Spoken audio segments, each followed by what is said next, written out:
So here we are at the Old Dutch Church. As I said before, one of the oldest in New York, as well as the country. I'm going to do a whole segment on the Old Dutch Church soon, but not today. Today I wanted to take you into the burying ground, which is very, very beautiful. So if you visit this October or any time, definitely make a stop here.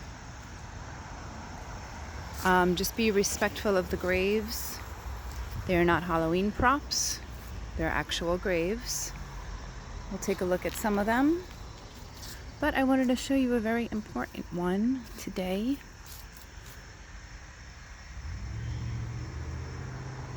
So if you just go to the side of the church here, just make your way through here, you're going to come across a grave that's extremely important. They just erected the tombstone recently. And that is of one of my favorite stories in all of Sleepy Hollow, besides the Headless Horseman, of course. And that is of this. Hulda of Bohemia. Died 1777. And on her grave it says, herbalist, healer, patriot, felled by the British while protecting the militia, buried here in gratitude for her sacrifice. So the story of Hulda is a pretty long one, and it's written in many places in books and online, so you can look it up if you want. But to keep it short and sweet, she was a woman who came from Bohemia in, the 1770s. I think she arrived in 1770, about that. And of course, she was immediately shunned by the little Dutch community of Sleepy Hollow. The minister of the Old Dutch Church, which you see here, told the people to stay away from her and that she was a witch. So, of course, this was not true, but any woman a long time ago who kept to herself, was older, unwed, no children, especially one from a foreign land, was of course thought to be feared and shunned, and so they did. So Hulda lived in what is now the Rockefeller Preserve in a little hut near a rock called Spook Rock, which has its own legend and stories in itself. And so she lived there during the Revolutionary War. And when the people of the community would fall sick, as it says on her tombstone, she was an herbalist. So she would bring them healing herbs in baskets that she wove herself. And of course they would accept it and get better. And no one would talk about it. No one would admit that it was her that brought the herbs to them.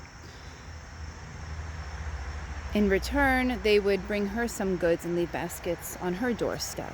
So they went on in this way for a while. So she was shunned outwardly, but behind closed doors, they accepted her gifts. Who knows if the minister knew about this, if they would have gotten in trouble, who knows. But when the battle came to Sleepy Hollow and the soldiers poured in near White Plains, this woman did something pretty incredible.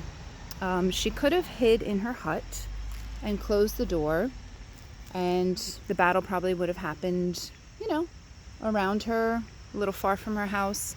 She probably would have been left untouched. But instead, she went into battle with her rifle and led the front line, shooting at the British. So she was killed pretty quickly. She was an older woman, very frail in body. And the patriots, the soldiers that knew that she was fighting for them, picked up her body, brought her back to her hut. When they did this, they saw that she had a Bible, which came as a big surprise to them, and she had gold, which was a bigger surprise to them. There was a will in her hut leaving all of the gold to the widows of Sleepy Hollow whose husband had died in the war. So with this new information, they decided to take her here in the Old Dutch burying ground and bury her. So they did so at the northeast part of the church, which is this part right here. No one knew, so this happened in 1777. So she was buried here under the condition that she is not allowed to have a tombstone because she was thought to be a witch. So they made a compromise. You can be buried here, but you don't get the dignity of a tombstone. Well, a few weeks ago, they finally gave her this. So that is the incredible story of Hulda of Bohemia, or as she is otherwise known, the Witch of Sleepy Hollow.